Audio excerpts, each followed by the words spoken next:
So, adapted city. So, pag sinabi mong adapted city, ito yung city na adaptive to change, tumatanggap ng change while remaining resilient and flexible. So, ito yung lumalabas sa ating local government at dun sa urban planning concept na may mga ganito.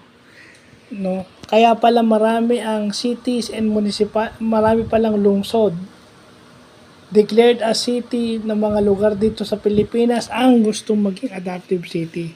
At kita ko naman yan. Dito nga sa Bacoor, baka pinipilit yan. Kung kailangan modernize na yung city dahil para makapaghatid ng mas mabilis na basic community service at social services sa mga constituents o mga residents o mga mamamayan, ginagawa na nila. So, yan yung mga importanteng nalalaman natin yung mga term na yan. Hindi naman necessarily para sabihin lang na matalino tayo, di ba? Kasi yung iba nagsasuggest, Sir Jeff, mag-ano ka ng mga vlog kayong magluto-luto.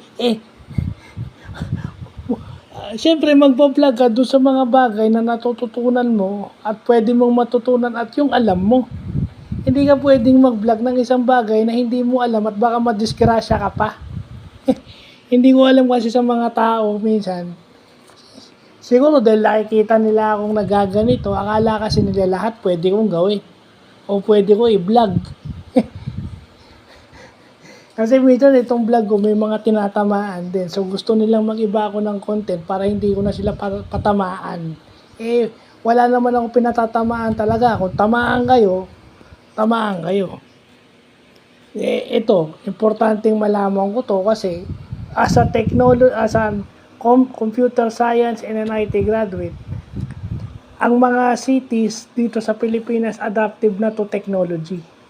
Kasi meron ng online o online applications or web applications na kinakailangan mo na hindi ka napipila. Pero yun, sad to say, medyo may kahinaan pa rin ng ating internet services.